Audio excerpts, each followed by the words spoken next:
السلام علیکم ورحمۃ اللہ تعالی وبرکاتہ۔ مرکز اہل سنت جامعہ رضویہ منظر اسلام کے یوٹیوب چینل ہم سبق درس نظامی میں آپ کا خیر مقدم ہے۔ پیارے بچوں، جنہوں نے اب تک ہمارے چینل کو سبسکرائب نہیں کیا ہے وہ ضرور سبسکرائب کر لیں اور بیل آئیکن یعنی گھنٹی بھی بجا دیں تاکہ ہر ویڈیو کی نوٹیفیکیشن اطلاع اپلوڈ کرتے ہی آپ تک پہنچ جائے، اور اپنے ساتھیوں سے بھی شیئر کریں، شیئر کرنا نہ بھولیں تاکہ ان کو بھی فائدہ حاصل کرنے کا موقع ملے، اور بات پسند آئے تو لائک بھی کیا کریں اور اپنے قلبی تأثر کو ضرور کمنٹ کر کے بتائیں۔ بسم اللہ الرحمن الرحیم۔ وبات ایوان کسریٰ وہو منصدع کشمل اصحاب کسریٰ غیر ملتئم۔ باتا یبیت بیتن، اس کا معنی ہوتا ہے رات گزارنا، لیکن یہ باتا بمعنی سارا ہے، ہو گیا۔ ایوان کسریٰ، ایوان محل کو کہتے ہیں، کسریٰ اکاسرہ یہ شاہ فارس کے لقب ہوتے تھے۔ کیا ہوتے تھے؟ لقب۔ تو وہاں کے بادشاہ کو، جیسے کہ مصر کے بادشاہوں کو فرعون کہا جاتا تھا، ہے نا۔ حضرت موسیٰ علیہ السلام کے زمانے کا جو بادشاہ تھا مصر کا، وہ مشہور ہو گیا بہت زیادہ۔ اب تو فرعون کا جو وصف ہے، اب تو آدمی کا ذہن ہی ادھر ہی جاتا ہے، یہ ذہن نہیں جاتا ہے کہ اس وقت کے مصر کے بادشاہوں کا لقب ہوتا تھا فرعون، ہے نا۔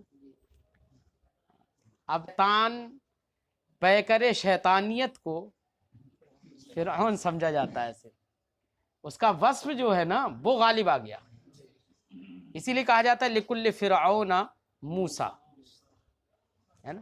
موسیٰ کا وصف احقاق وہ غالب ہوا، اب موسیٰ بولا جاتا ہے مراد ہے وصف احقاق، اور فرعون بولا جاتا ہے مراد ہوتا ہے وصف ابطال۔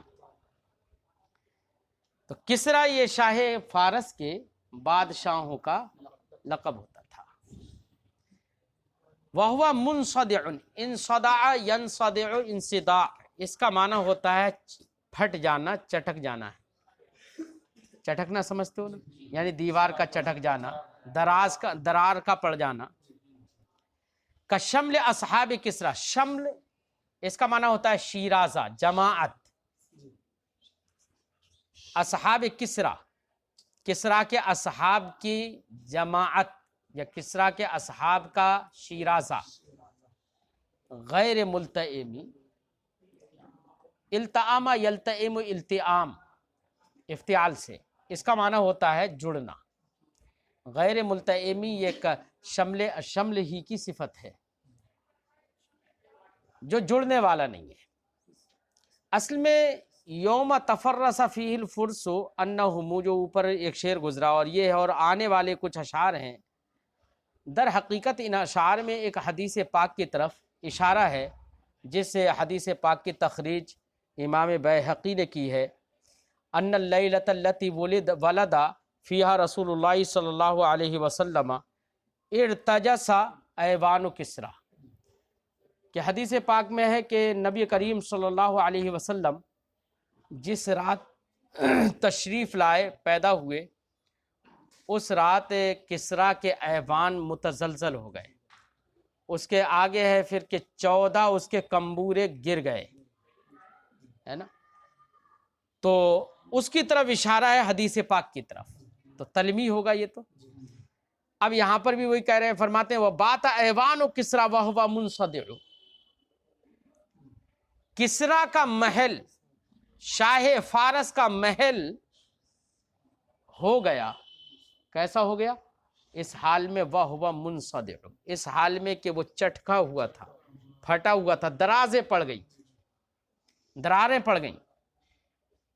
کیسے دراریں پڑ گئیں، کیسے متزلزل ہوا؟ فرماتے ہیں کشمل اصحاب کسریٰ غیر ملتئم، جیسے کہ کسریٰ کے ساتھیوں کی جماعت جو منتشر ہونے کے بعد جڑی نہیں، غیر ملتئم جڑی نہیں۔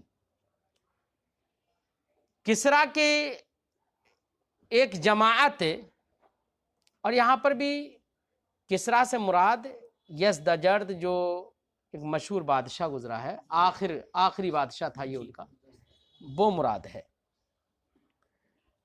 تو اس نے ایک جماعت کو ایک جگہ پر حملہ کرنے کے لیے بھیجا، پوری ایک جماعت، ایک لشکر تھا، اس پر مسلمانوں نے حملہ کر دیا۔ تو اس کا وہ قافلہ اور وہ لشکر جو تھا وہی سب منتشر ہو گیا،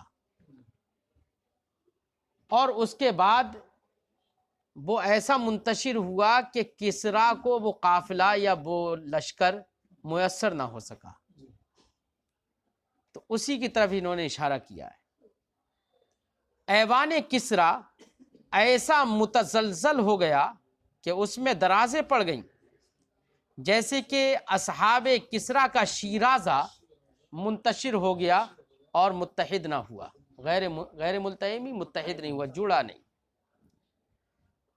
تو منصدع اور ملتئم، ان کے درمیان منصدع کا معنی پھٹ جانا، منتشر ہو جانا، دراز پڑ جانا، اور اس کا معنی جڑ جانا، دونوں کے درمیان طباق ہے نا۔ کسرا کے درمیان رد العز علی الصدر ہے۔ والنار خامدۃ الانفاس من اسف علیہ والنہر ساحل عین من صدب۔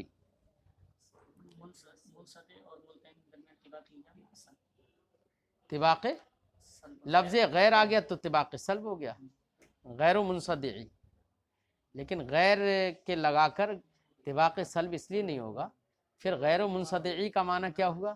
غیر و ملتئمی، جڑا ہوا نہیں، تو پھر تو الگ الگ، پھر تو معنی ایک ہی ہو جائے گا، ہے نا، اس لیے نہیں میں نے کہا وہ، تو وہ طباق ایجاب ہی ہے، ٹھیک ہے۔ والنار خامدۃ الانفاس من اسف علیہ والنہر ساحل عین من صدب۔ النار کا معنی آگ جمع نیران، خامدۃ، خمدہ یخمد خمدن و خمودن، اس کا معنی ہوتا ہے آگ کی تیزی کا ٹھنڈا ہو جانا، بجھ جانا، ہے نا۔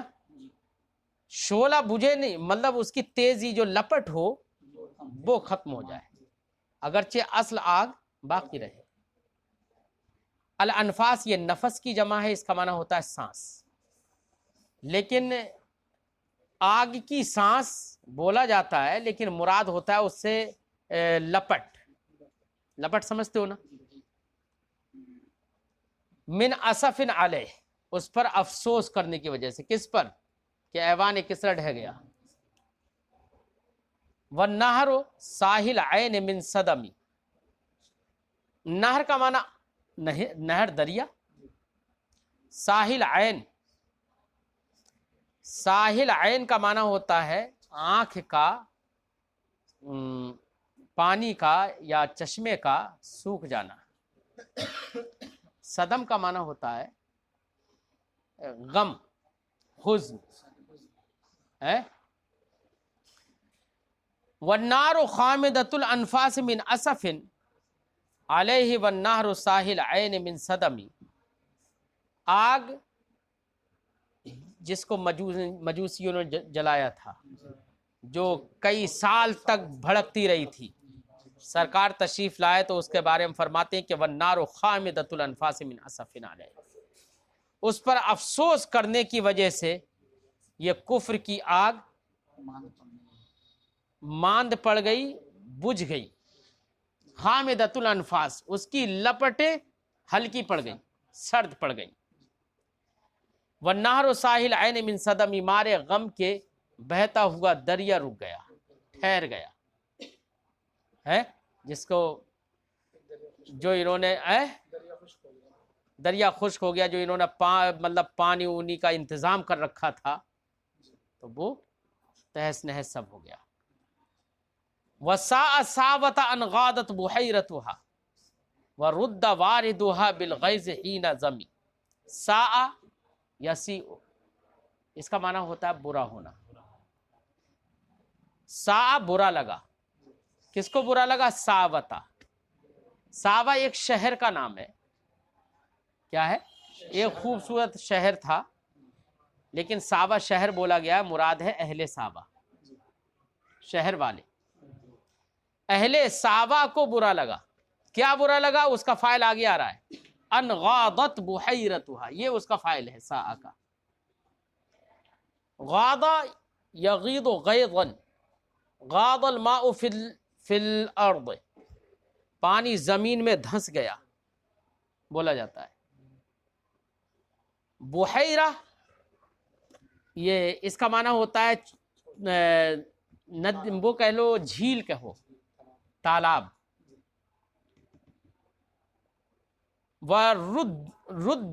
ردا یا ردو کا معنی پلٹا دینا، لوٹا دینا، واپس کر دینا۔ واردھا وردا یرد ورودن، پانی پینے کے لیے پنگھٹ پر اترنا۔ وارد کا معنی پانی پینے کے لیے اترنے والا شخص۔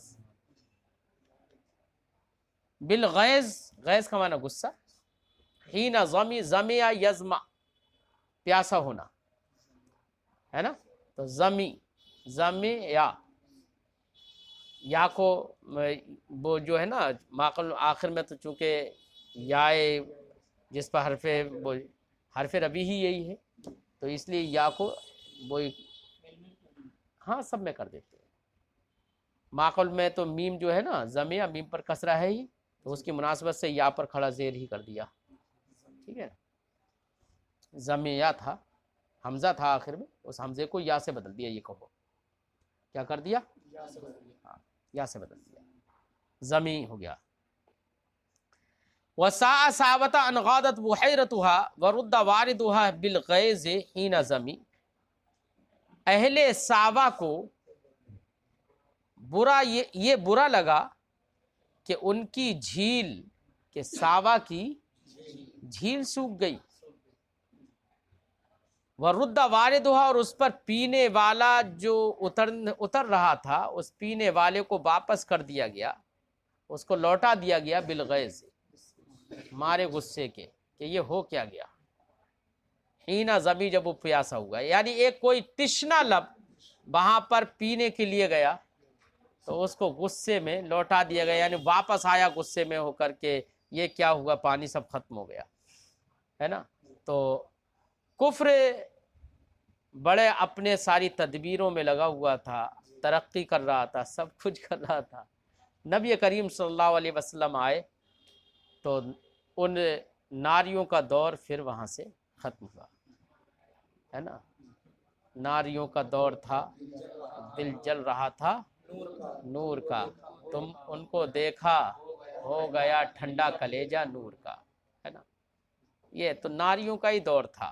سا اور صابہ کے درمیان جناس ناقص ہے، ٹھیک ہے نا۔ ایسے غابت، بحیرہ، وارد، ضمیہ، ان کے درمیان مراعات النظیر ہے۔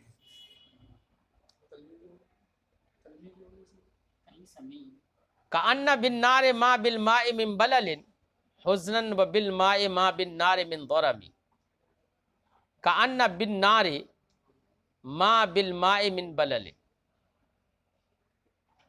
کأن بالنار، کأن گویا، بالنار آگ کے ذریعے سے، ما بالماء، ما موصولہ ہے یہ الذی کے معنی میں، آگ کے ذریعے سے وہ، ما بالماء من بللن، جو پانی میں تری ہے۔ بلل کا معنی تری، پانی میں جو تری ہے وہ، حزنن، مارے غم کے، وہ بالماء، اور پانی کے ذریعے سے وہ حرارت اور وہ گرمی، وہ تپش، ضرم کا معنی شعلہ، مطلب شعلہ زن ہونا ہے۔ اضرمت النار، آگ شعلہ زن کر دی گئی، یعنی اس میں لپٹیں نکلنے لگی، تو ضرم کا معنی ہوتا ہے تیزی سے جلنا۔ وَبِالْمَاءِ مَا بِالنَّارِ مِنْ ضَرَمِ، تو اب فرماتے ہیں کأن بالنار، یہ معنی یہ ہے کہ گویا کہ آگ کے ذریعے سے وہ سب تری مارے حزن کے ختم ہو گئی جو پانی میں تھی۔ دیکھو ذرا غور کرو پچھلے کے شعروں پر، ایک طرف دریا خشک ہو گیا ہے نا, اور جھیل کا پانی چلا گیا, ٹھیک ہے, آگ بجھ گئی. اب آگ کا بجھنا کس سے ہوتا ہے؟ پانی سے ہوتا ہے. اور پانی کا خشک ہونا کس سے ہوتا ہے؟ حرارت کے ذریعے سے, ہے نا. تو یہی دکھا رہے ہیں اب اس شعر میں کہ نبی کریم صلی اللہ علیہ وسلم کے آنے سے سب ایسا ہوا کہ جو آگے جل رہی تھیں, اہل کفر نے جو آگے جلا رکھی تھیں وہ سب بجھیں, ہے نا.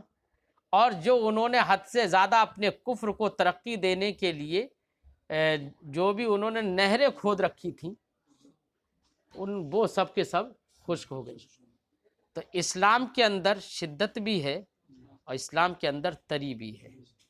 وہ کفر کی آگ کو بجھا بھی سکتا ہے اور کفر کے پانی کو سکھا بھی سکتا ہے. یہ بتا رہے ہیں. فرماتے کأن بالنار ما بالماء من بلل, گویا کہ آگ کے ذریعے سے وہ تری خشک کر دی گئی جو پانی کے اندر تھی.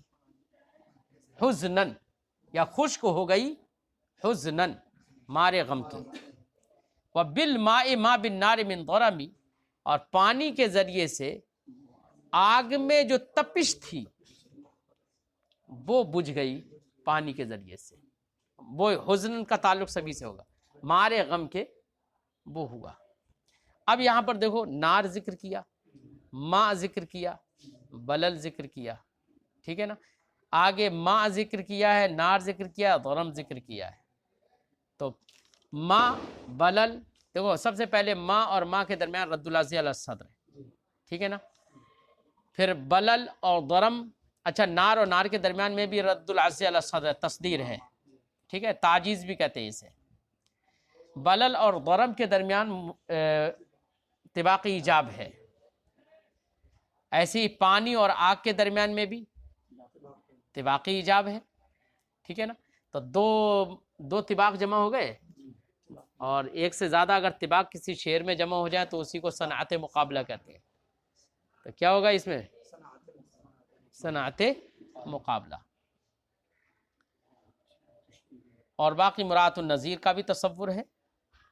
والجن تحتف والانوار ساطعۃ والحق یظہر من معنی ومن کلم. احتفا یحتف احتفاف, تیز بولنا. حتفن کا معنی ہوتا ہے غیبی آواز آئے لیکن کہنے والا بولنے والا معلوم نہ ہو, ہے نا. تو جنات ان کا بھی ہماری طرح اس طرح کا وجود نہیں ہے, اگرچہ اللہ نے قدرت دی ہے کہ وہ اپنا شکل و صورت بدل سکتے ہیں, ہے نا. تو اسی لیے تحتف لفظ لے کر آئے کہ ان کا وجود نظر نہیں آئے لیکن ان کی آوازیں نظر آ رہی تھیں, سننے میں آ رہی تھی آوازیں. والجن تحتف, جن چیخ رہے تھے, صدائیں بلند کر رہے تھے. والانوار ساطعۃ, اور روشنیاں پھیلی ہوئی تھیں, نور بکھر رہے تھے. والحق یظہر, اور حق ظاہر ہو رہا تھا. کائے سے؟ من معنی و من کلم, معنی سے اور کلم سے, کلام سے. کیسے؟ کلام سے اس طرح سے کہ جنات اپنے لب و لہجے میں حق کو بیان کر رہے تھے کہ حق بیان کرنے والا آ گیا. خوشیاں تو سبھی نے منائی, ذکر بھی کریں گے آگے. جنات اپنے لب و لہجے میں کہہ رہے تھے تو ان کے کلم سے حق ظاہر ہو رہا تھا, ہے نا. اور ساری طرف سرکار کے آنے سے روشنیاں جو پھیلی, تو روشنیوں کا پھیلنا ایک معنی ہے, یہ ایک معنوی چیز ہے نا, یہ معنوی چیز ہے. تو اس لیے اس کو معنی کہا. اور روشنیوں کا پھیل جانا جو یہ خود ایک معجزہ ہے. کہ روایت میں ہے کہ شام کے محلات نظر آنے لگے, تو یہ خود بھی ایک معجزہ ہے. تو یہ معجزہ, یہ روشنیوں کا پھیلنا اپنے معنی, یہ ایک معنی ہے. یہ بھی بتا رہا ہے کہ نبی صلی اللہ علیہ وسلم حق ہیں, ہے نا, نبی یہ برحق ہیں, آپ کا دین حق ہے. فرماتے ہیں والجن تحتف والانوار ساطعۃ, جن صدائیں بلند کر رہے تھے اور روشنیاں بکھر رہی تھیں.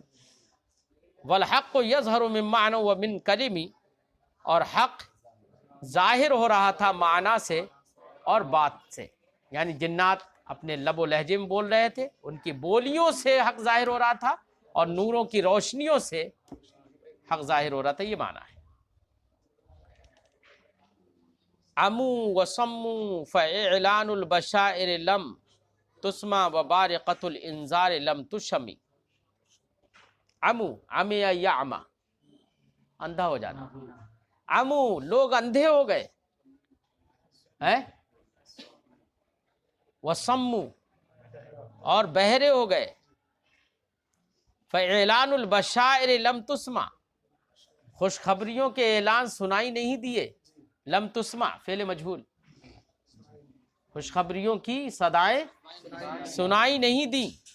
وبارقۃ الانذار لم تشمی، انذار ڈرانے والی، بارقہ بجلی، اور ڈرانے والی بجلیاں لم تشمی نظر نہیں آئی.